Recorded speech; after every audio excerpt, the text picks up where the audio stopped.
Hi, Doug Davidoff here, founder and CEO at Imagine Business Development.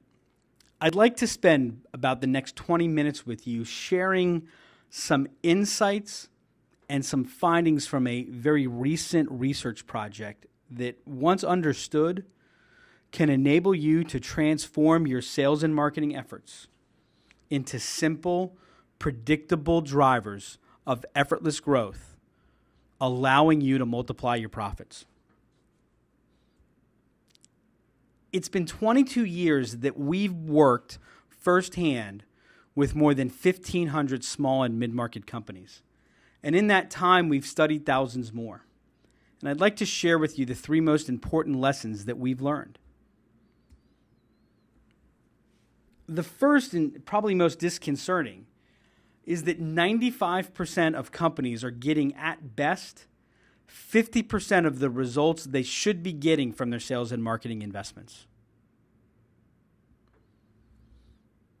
We've also learned that top salespeople outperform average salespeople by at least 200%. Top salespeople bring twice the economic benefit of average salespeople. And one of the things that's holding back the potential of a swath of small and mid-market companies is we've begun to accept average as acceptable. Too much of our sales and marketing efforts falls in the average category, and it prevents the opportunity to multiply profits.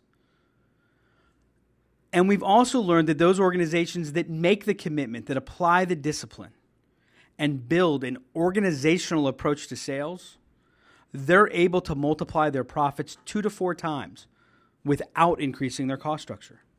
Think about it. What would the impact be on your business if your salespeople were able to bring in more opportunities, if they were able to get into the right opportunities faster, if they could manage the sales process more efficiently, more effectively, if they increased their win ratios and were able to bypass competition and move beyond price, allowing you to be fully valued for what you do, enabling you to expand your margins? What would the impact be on your business? Probably quite significant. Let's take a look at the difference between average performance and top performance. And here I want to highlight a research study that was completed in the 2009-2010 period by the Sales Executive Council, which is an offshoot of the Corporate Advisory Board. Now, in this research study, which is probably the most comprehensive and insightful study into what makes successful salespeople, they studied more than 6,000 salespeople across multiple industries, multiple companies, to really get inside what's the difference between average performance and top performance, and what causes average performance versus what causes top performance. And here's what they learned about the impact of it. If you're involved in simple sales, top-performing salespeople provide about a 60% benefit over average performers. But if you're involved in complex sales, pretty much any type of business-to-business sale, a sale where your product or service has a high level of complexity, where risk is involved on the part of the buyer or the customer has to go through some material change to benefit, those are all examples of a complex sales environment. In those environments, top salespeople outperform average salespeople by, on average, 289%, almost a 3x difference. And the very best outperform average salespeople by almost a 4x factor. In today's competitive, complex environment where customers are more demanding than ever before and things are happening faster than ever, small and mid-market companies simply can't thrive with average performers anymore. We have to build our sales systems to predictably develop top performance. And that's the good news I bring with you today. When we take a look at average performers and we compare them to top performers, the good news is, in the vast majority of cases, average performers are average, but it's not their fault. You see, one of the critical flaws in how sales and marketing has been applied over the last 20, 30, 40 years is that there's an over focus on asking the question, are we doing things right? We pay all kinds of attention to call scripts, to questions, to sales training techniques. But very rarely do small and mid-market company leaders ask the question, are we doing the right things with our sales and marketing efforts? And that's what this study sought to find out. It sought to find out, are organizations doing the right things with their sales and marketing approaches? I think you'll be surprised by some of their findings. As they reviewed and interviewed and studied these 6,000 plus salespeople, they found that every salesperson falls into one of 5 categories. There's the hard worker, the one always willing to go the extra mile. They don't give up easily. They're persistent. They're self-motivated. They thrive on feedback. They never give up. The lone wolf goes their own path, follows their instincts, self-assured, self-confident, difficult or impossible to control, can wreak havoc from time to time. We've all been exposed to the lone wolf, especially in the small mid-market side. There's the problem solver, that reliable person who's always responsive to internal and external stakeholders. They always make sure that every problem is solved. They're very detail-oriented, have a tendency to be a little bit reactionary, but give them a problem and they're like a dog with a bone. There's the relationship builder. We're all familiar with them. They build strong relationships. They build strong advocates in customer organizations. They're generous in giving time to help others. They get along with everyone. They build collaborative environments. And there's the profile that the Sales Executive Council calls the challenger. For 20 years, we've called this approach the provoker. This is the one that always has a different view of what's happening. They spend a lot of time and work to make sure they understand their customer's business at a deep level. They love to debate. Boy, do they love to debate. You know you're dealing with a provoker when they'll debate about just about anything. And they always have a tendency to push the customer. Now, I want you to think about your sales experience. I want you to think about the time you've spent with your salespeople.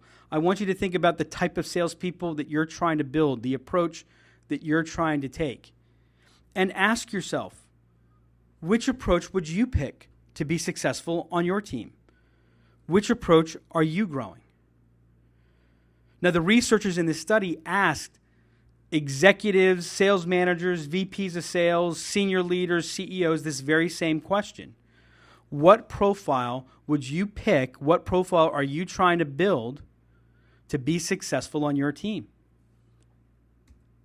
And the significant majority chose the relationship builder approach.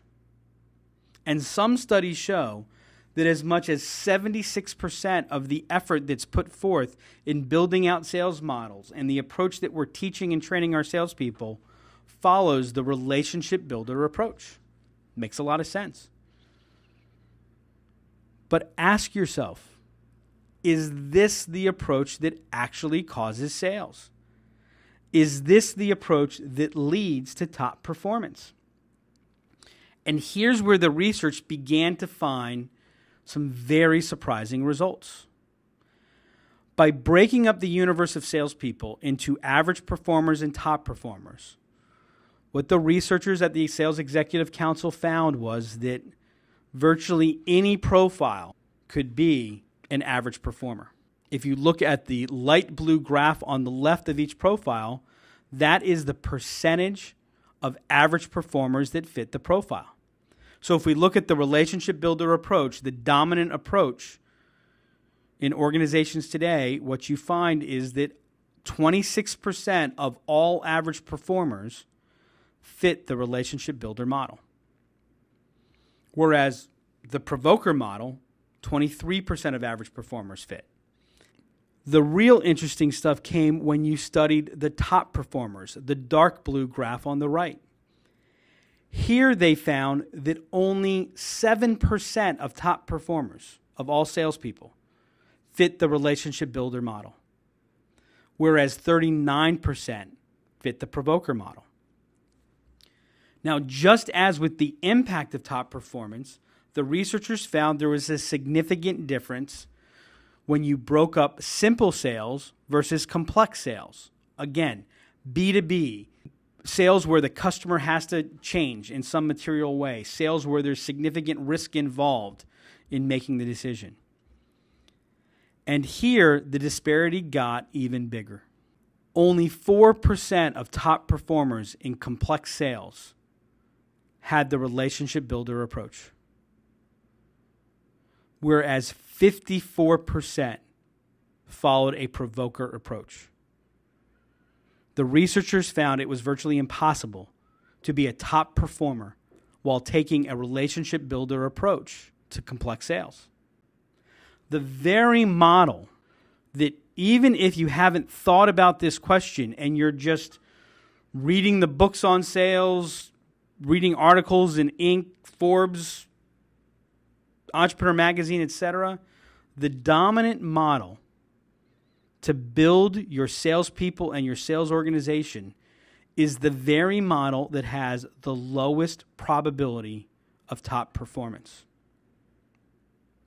And that is having tremendous impact on small and mid-market businesses' capabilities to grow effortlessly. It's actually forcing us to work harder. It's thrusting us into the very commoditization trap that we're working so hard to avoid.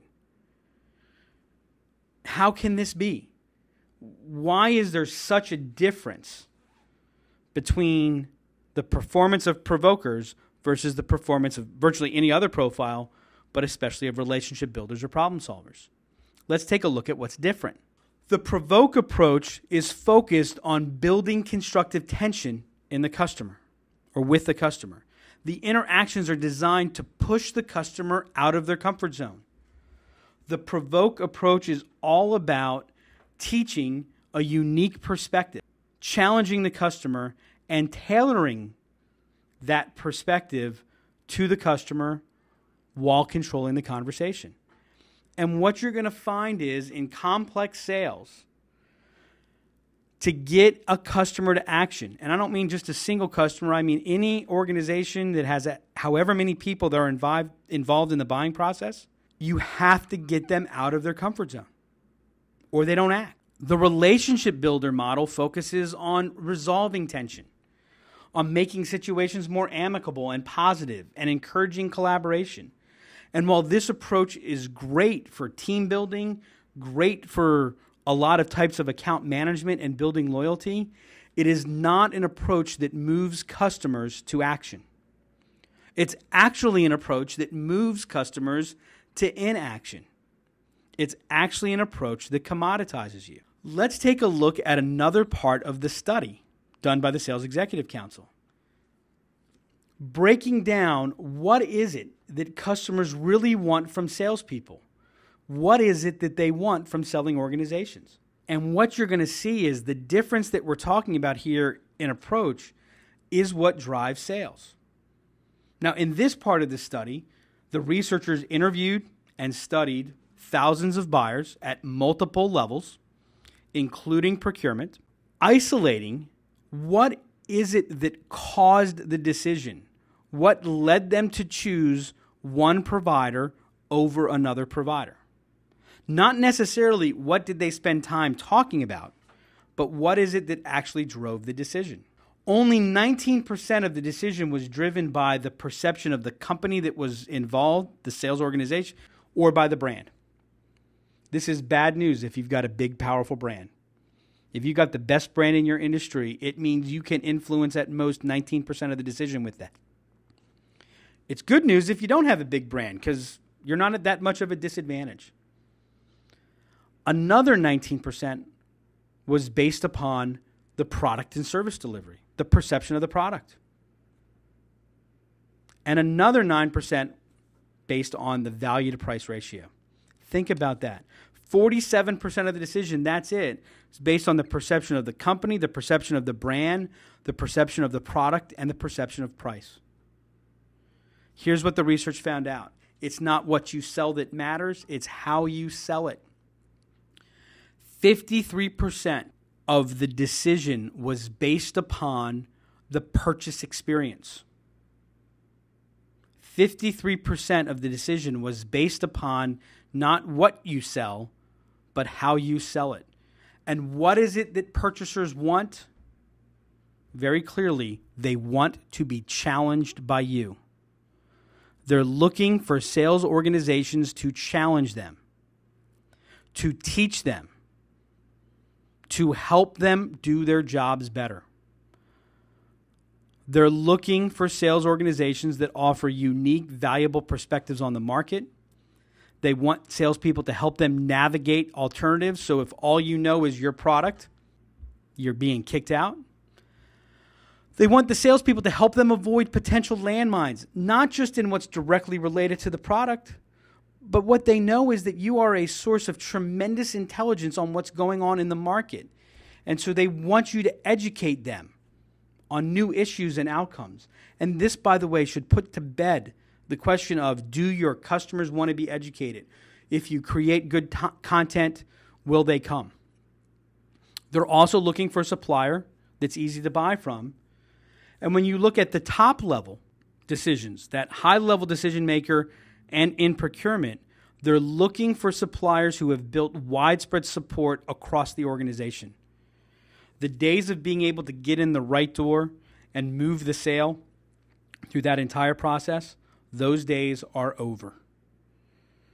Senior executives, the people who control budgets, are looking for the suppliers that build widespread support. Do you have a sales organization? Do you have a sales and marketing process designed to provide this type of experience? If you provide this type of experience, you bypass price, you bypass competition. If you don't provide this type of experience, you're stuck to your price and you're stuck to your product. Now, here's the really exciting news for any sales organization on the planet. You have complete and total control over the key driver of the decision. Every aspect of what the purchaser is actually looking for is completely and totally in your control. It has nothing to do with the economy. It has nothing to do with competition. It has nothing to do with what's going on in the outside world. It's completely and totally in your control. The question is, are you ready to step up and deliver it? Are you ready to build a provoke process?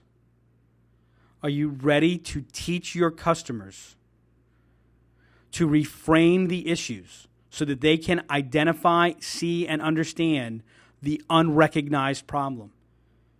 And further, do you have the marketing systems and the sales tools to help your salespeople break down the problem behind the unknown so that the customer can understand it and understand the impact that it has on them, that puts you in the unique position to build back their confidence with your new solution?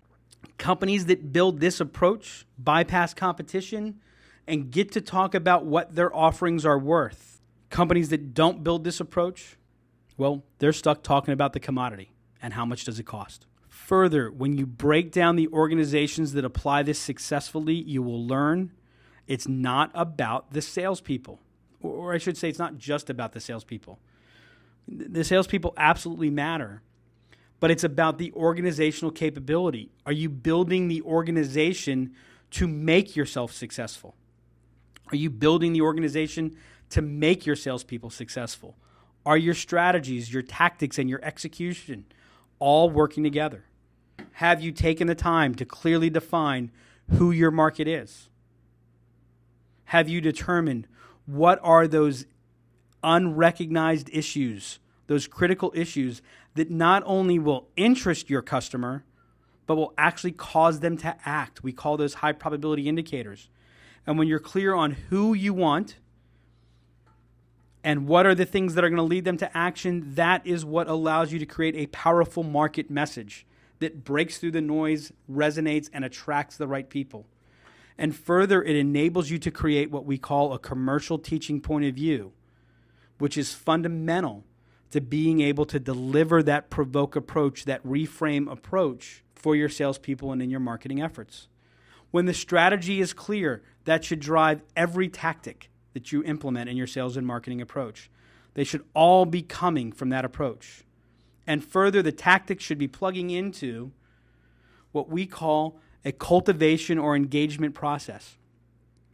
What is that ongoing process that you have that leverages your salespeople's capabilities and leverages your time to continuously educate and influence the customers in your market so that they can understand their unrecognized problems and connect that to you?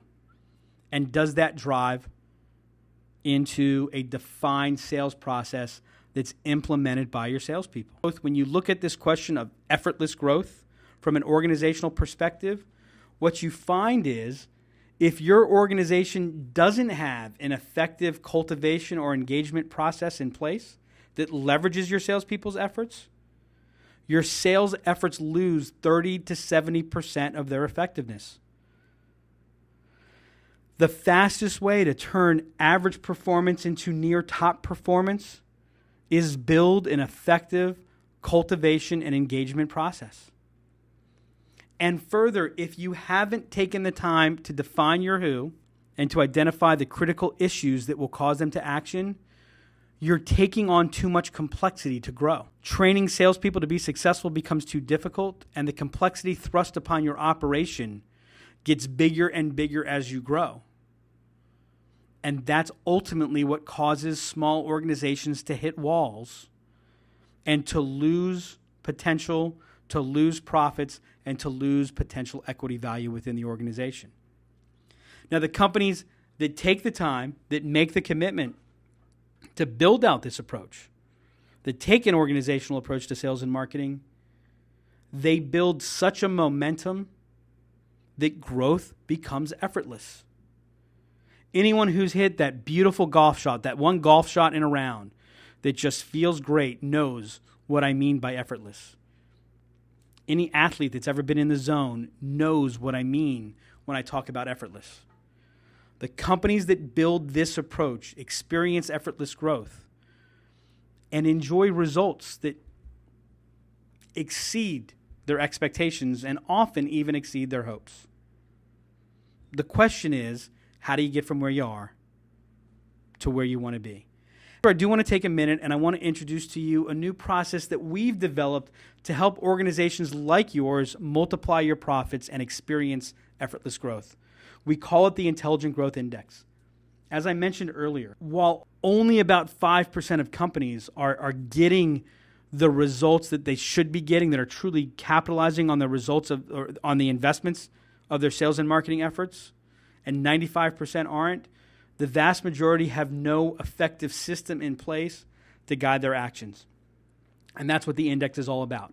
It takes about 90 minutes of your time, and the result is you'll be able to get a very clear picture as to where your growth efforts are relative to what you need to be doing to get effortless growth. The index looks at your sales approach. It looks at your marketing and engagement processes, as well as the underlying system that you have in place to make sure that everything is firing on all cylinders and that you're maximizing the results that you should be getting from the efforts and investments that you're making. You'll get a clear picture of where you are. You'll get a clear picture on what issues that need to be addressed, as well as an action plan that lays out how you can get from where you are to that condition that we call effortless growth, where you multiply your profits and you maximize the equity value of your company. I want to thank you for spending the last 20 plus minutes with me. I hope you found the findings that I shared here today insightful and valuable. I know as someone who's been doing this for 20 years, I've already benefited tremendously from the research that I just shared with you today. I encourage you to share this information with your sales team, to ask yourself the questions that I asked today. And I want to let you know that if there's any way we can be of help, we're here. Simply call, email, send me a tweet, whichever you prefer.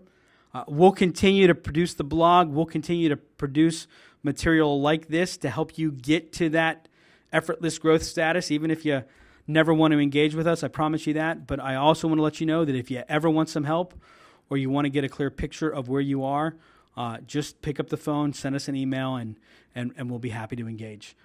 Thank you all for your time again, and I wish you nothing but the best in the future.